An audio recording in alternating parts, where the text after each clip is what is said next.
Hello. Congratulations on your admittance to the University of Maryland. And most importantly, welcome both to the University of Maryland and to the Office of Letters and Sciences. We understand that your transition as a transfer student is very important. And so we've created this PowerPoint for you to be able to see what the next steps are. And so I'm going to pass this over to my colleague, Tom Steen, to talk about what's next. Thank you, Marshall. During this Meet Your College overview session, we're going to get into a lot about academics, resources, things that you need to know as a transfer student in order to make that successful transition from your institution to the University of Maryland. First of all, it's always important to figure out, okay, why are you in Letters and Sciences, or what is Letters and Sciences? Basically, Letters and Sciences is the unit on campus for students who are exploring their options, trying to decide upon a major. Realize as far as transfer students, the university expects to bring in about 1,800 transfer students in the fall semester, to start in the fall semester, of which about 750 or about 40% will start in Letters and Sciences. When we take a look at our transfer students, we have some that are still trying to kind of decide between various options or are still kind of undecided, but for the most part, well over 90% of our transfer students are interested in one of our limited enrollment programs. Before we go on to the next slide, for some of the slides, you're going to see important websites at the bottom that I will go ahead and point out. Very important that you bookmark those, copy those down, because websites are the way to go ahead and for the university to go ahead and to communicate information and to make sure that you are staying on top of things. So obviously our website, ltsc.umd.edu. But in terms of taking a look, there are 10 programs, 10 majors on campus that are considered to be limited enrollment programs, or you will hear the term LEP for short. At the bottom, the official website for the LEP programs. When you click on the LEP website, you can get information about any of the 10 limited enrollment programs. Let me take you through a quick journey through LEPs. Each LEP has associated with it what are called gateway courses or requirements that a student must go ahead and complete. Typically, there are 3 gateway requirements, 3 courses for each LEP. Biology is one that has the most. It actually has 5. But in each of those LEPs, with those gateway courses, there are minimum grades that a student must earn. Typically, that grade is a C- or better. But for example, for engineering, the physics course that you need as the gateway requirement requires you to have a B- or better. The second thing is a GPA. The important thing to realize is that GPA to gain entry into any of the LEPs is a cumulative GPA, which will be calculated for any college work that you have taken or ultimately will take, including your work at Maryland. So as far as the cumulative GPAs, I'm going to start from the bottom right and work my way up.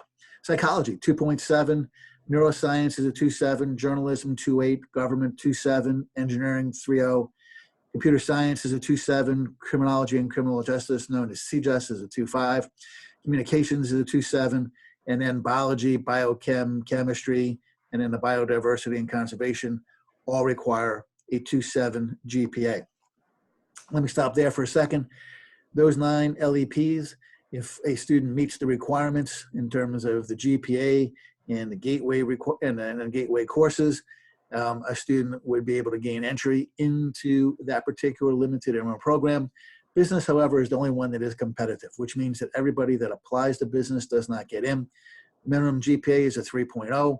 Typically, most students have a 3.5, but they're also looking at outside activities, involvements, letters of recommendation. If you are interested in business, your advisor will begin working with you about what it takes to get you on that road towards business. Let me pause for a second and let you know how you got to this point in time.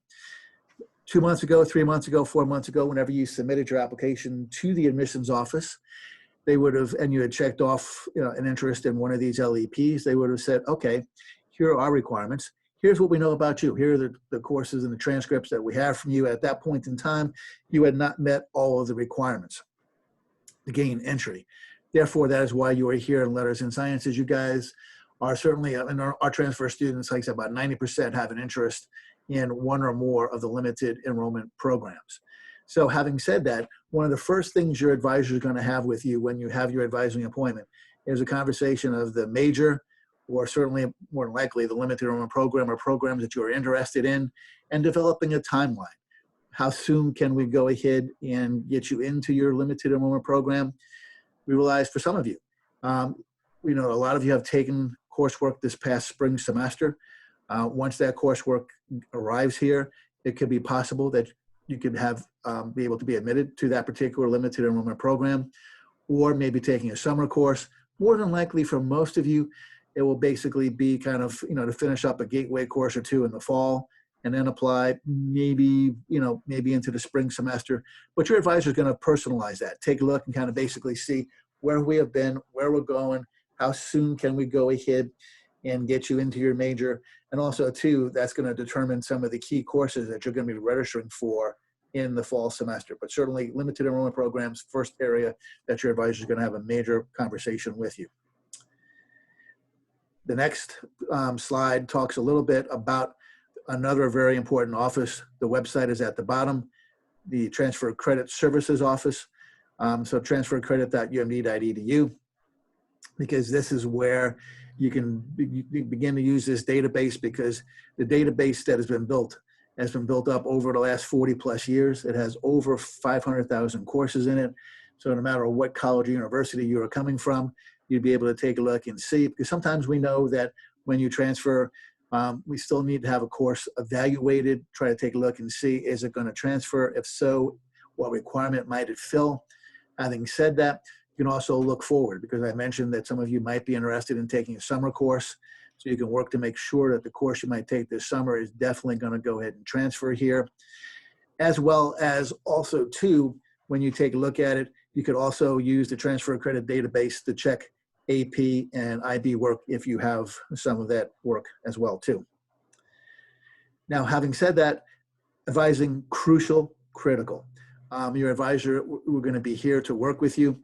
About mid-September, about the third or fourth week of classes, you will receive an email from one of our assigned advisors. They will be the person that will work with you exclusively from that point forward on the road towards your major. Advising is mandatory. You must meet with your advisor every semester. You will not be able to register for subsequent semesters unless you meet with your advisor. Also too, we're not the ultimate destination. You're not going to be graduating from the university as a letters and sciences student. You're going to be graduating from one of the 90 degree granting majors on campus. So we realize that some of you might be approaching or might have over 60 credits right now. That is okay. Your advisor will work with you individually during your meeting to develop that timeline for how efficiently and quickly we can go ahead and get you into your major. As I mentioned earlier in terms of a little bit about AP and IB, I'll come back to that in a minute, but it is very important that we get all the transcripts and all of the things that you have done transferred over here. So one of the critical things would be to go to testudo.umd.edu. On the front page, the home page of Testudo, there's an unofficial transcript, because you'll be able to take a look and see what credits have posted. So certainly for coursework that you have taken from this spring, make sure that as soon as you can, have the college or university send an official copy of the transcript to the office of the registrar. If it is possible for them to send it electronically, that would go ahead and speed the process. If you decide to take a course elsewhere this summer, no matter where the university is, make sure once you complete that course to have them sent here. But back to AP and IB for a minute. Because when you look on your unofficial transcript, a lot of times we see for transfer students, they have either AP or IB work from their wonderful glory days of high school, but it is not posted. The reason for that is originally you had College Board send that to your previous institution.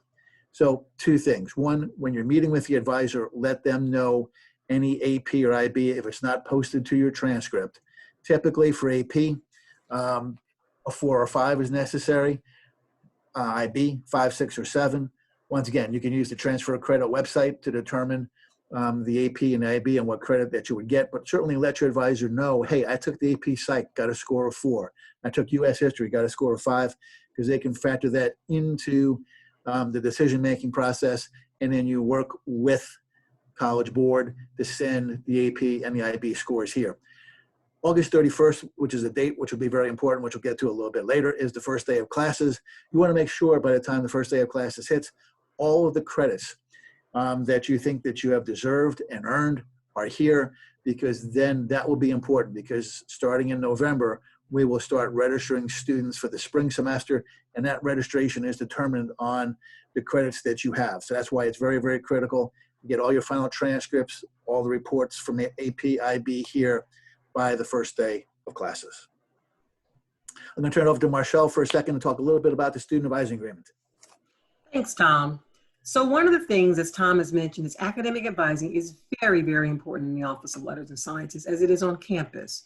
And so all students that are within the Office of Letters and Sciences, we do have them complete an advising agreement. And this is the agreement that you have with us and that we also have with you in terms of ensuring that your transition, not only to the university, but to your intended major, is a smooth one.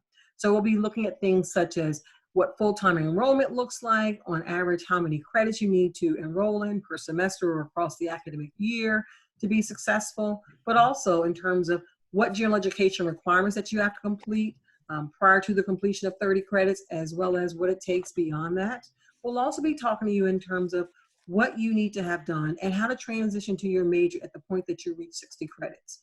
What we do know is that there may be some of you all who have approached 60 credits or that may be slightly above 60 credits. And so you'll be working with your academic advisor to still ensure that you make a smooth transition to your intended major. Throughout this process, when you have your assigned advisor, you will be having mandatory advising appointments, and that will also entail establishing a plan. In many cases, that may be a 2 or 4 semester plan that will identify the courses that you plan to take over the course of the next few semesters. Again, it is a plan that you'll be working on. It is subject to change. But again, in order to have your mandatory advising block removed, that plan must be completed. Communication at the university often occurs by way of email. And so we want to make sure that you understand that your academic advisor will be communicating with you by email. So the expectation is that you as a student will in fact be reviewing your email regularly, because that's not only something that the university will be looking at within the Office of Letters and Sciences, but faculty and other administrators on campus, if they need to in fact communicate with you, they will be doing so by email.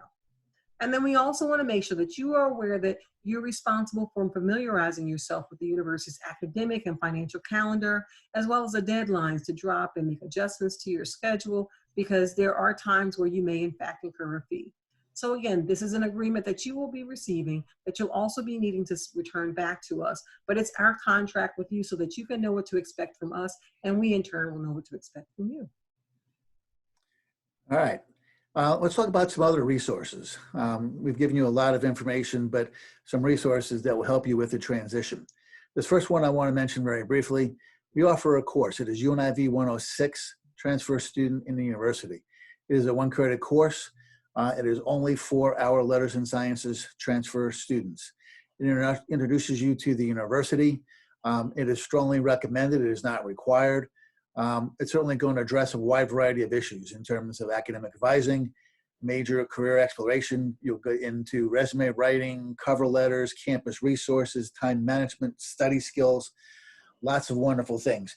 But a couple of wonderful benefits. The people that teach this course are all Letters and Sciences advisors. And if you take the course with that particular person, they automatically become your academic advisor. So not only do you get to know them, because the class only meets once a week for like an hour and a half. So not only do you have that contact in the classroom with the instructor, who also then turns into your advisor. So they're going to get to know you both inside and outside of the classroom. Plus, the other wonderful benefit is to be at a small class, maximum of 20 students, for you to be in with other first semester transfer students to start bonding, forming that community. So it's a wonderful course. It is not all that time consuming. You should be able to get an excellent grade in that course, but like I said, lots of wonderful benefits. So your advisor will mention that, but if you're looking for that extra credit, UNIV 106, great thing to keep in mind. Some other resources, I'm not going to go through all of these. You can also take a look at this and certainly come back to the presentation. Just as far as resources for transfer students, both on and off campus. Certainly if we have any veterans with us, there's the information for Veteran Student Life. But the one I wanted to point out just at the bottom right, to me, that's critical to your academic success. If you're only going to pull a few things from this presentation, here's one of them, tutoring.umd.edu, because this is our comprehensive website and resource for free resources to help make you a better student in the classroom. We know that you have all been very successful in the institutions that you have been at. Otherwise, you would not have been admitted to the University of Maryland. But Maryland is a very different environment, and we want to make sure that you get off to that great start that first semester. So we have wonderful resources in there to talk about, from the Writing Center, the Oral Communication Center, help with math, science, time management, study skills, test taking, and comprehensive. So this is one that you want to start using right away and use throughout your whole time here at Maryland. Remember, tutoring.umd.edu. As Marcel mentioned earlier, in terms of being familiar with deadlines, because once again, you might have been used to the way things operated at your previous college or university, but once again, making sure of dates here. So we know this, August 31st, which is a Monday, is the first day of classes for the fall semester. September 14th is an important date for you to be aware of, because September 14th is the end of our 10th day of classes. So once you register all the way through September 14th, you could add, drop, change, adjust your schedule to your heart's content. But once September 15th comes, those will be the classes that you will be carrying with you in the fall semester. Remember earlier, I said about mid-September, you're going to get your email in terms of your assigned advisor. So probably September 18th, 20th, sometime in that time frame. But here's what happens. Here's the dilemma. Say, for example, that first week of classes, very important that you go to your classes, get the syllabi, begin taking a look and seeing if they're going to be the right courses for you. So all of a sudden, that first week of classes, you have some questions and you're like, I wish I can get that question answered. How do I do that? Well, the nice thing is our office eventually you'll find out is located in Hornbeck Library on campus. But during those first 2 weeks of class, we have drop-in advising hours every single day. So you would just come to the front desk, let the person know that you're a brand new transfer student, have a couple of quick questions. You'll be able to sit down with one of our advisors, get your questions answered, get your issues taken care of, and get you settled. Once you get to your assigned advisor, starting in mid-September, you'll be working exclusively through them, either through appointments, emails, on the road towards your major. Having said that, realize once you register, the bill is not going to be due until the end of August. So August 28th becomes a key date, is a Friday. If for some reason you decide to not attend the University of Maryland, you have until August 28th to notify the Office of the Registrar your desire to cancel your registration. Hopefully that's not the case, because we want to begin to welcome you to the Letters and Sciences family and to the University of Maryland. I'm going to turn it over to Marshall to bring us home. Thanks, Tom. So we recognize that there may be questions that you may have, and so we do encourage you to follow us on social media, and you can actually find out how to do so on this last slide. Again, there's no better time to be a TERP. Welcome to the Letters and Sciences and to the University of Maryland family. Congratulations.